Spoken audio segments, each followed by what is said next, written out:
ወጣቷ ድምጻዊት የራሔል ጌጡ የጥበብ ጉዞ አንዳንድ ሰዎች ስኬትን በቀላሉ ያገኙት ይመስላሉ። ነገር ግን በላይ ከሚታየው ፈገግታቸው ጀርባ ምን ያህል እንባ፣ ትግልና መስዋዕትነት እንዳለ የሚያውቀው እጅግ በጣም ጥቂቱ ነው። በርካቶች የሀገር ፍቅር ስሜትን ተላብሰው አድገው በተለያየ ሙያ ዘርፍ አገራቸውን በአዎንታዊ ስራቸው ስሟንና ሰንደቅ ዓላማዋን ከፍ አድርገዋል። የሀገር ፍቅር ዝም ብሎ የሚመጣ ስሜት አይደለም፣ ከልጅነት ጀምሮ አብሮ የሚያድግ በደም ውስጥ የሚዋሃድ እንጂ። ለድምጻዊት ራሔል ጌጡ የሀገር ፍቅር የስብናዋ መሰረት፣ የጥበቧ መነሻ ምንጭም ነው። ይህ የጥበብ ጉዞ የጀመረው በልጅነት እድሜዋ መጀመሪያኛ ቆይቶም እንደኛ በተሰኘው የታዳጊ ሴቶች የሙዚቃ ቡድን ነበር። በዛ በለጋነት እድሜ የተወጠነው ተሰጥኦ ውልብልቢት የተሰኘ ነጠላ ዜማ እንድታበረክት መንገድ ከፍቶላታል። ቀጥሎም ጥሎብኝ፣ ያገሬ ሰው፣ አልጓጓም በሚሉ ዘፈኖቿ በአድማጭ ልብ ውስጥ በመግባት አድናቆትን አትርፋለች። በኋላም እቴሜቴ የሚለው ዘፈንን በማቀንቀን ይበልጥ ተወዳጅነትን አትርፋለች።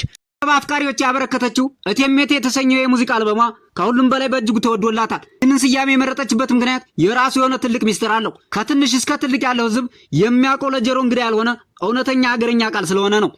በዚህ ስራዋ ውስጥ ጎልቶ የወጣውና በአጭር ጊዜ ውስጥ በሚሊዮን የሚቆጠር እይታዎችን በማግኘት የብዙዎችን ቀልብ የሰረቀው ኢትዮጵያ የተሰኘው የሙዚቃ ቪዲዮ ነው።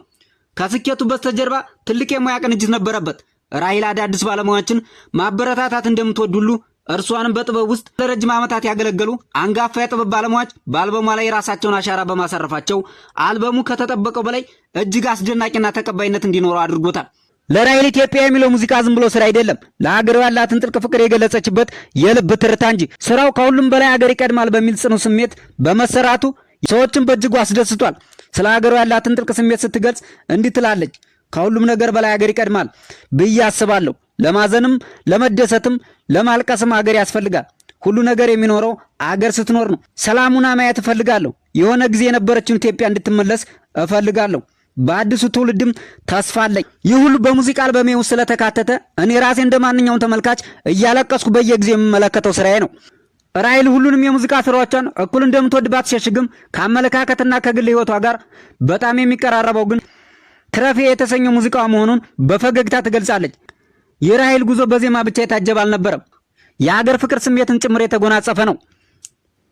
ነገር ግን ወደዚህ ከፍታ የደረሰችው በቀላል መንገድ አልነበረም።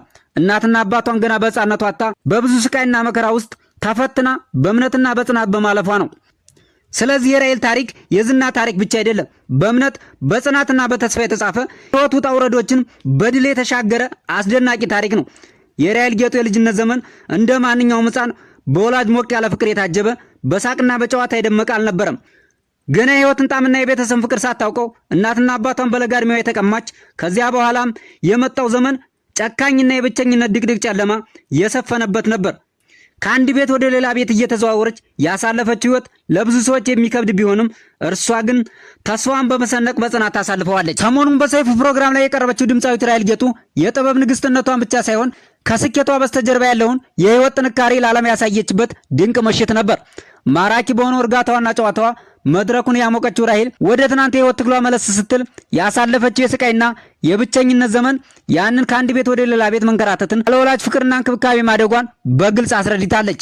ዛሬ ላይ የሀገሯን ባህልና የህዝቧን አኗኗር የሚያንጸባርቁ በርካታ ሙዚቃዎችን ሰርታ ለአድማጭ በማቅረብ አድናቆት የተቸራት ወጣት አርቲስት መሆን ችላለች።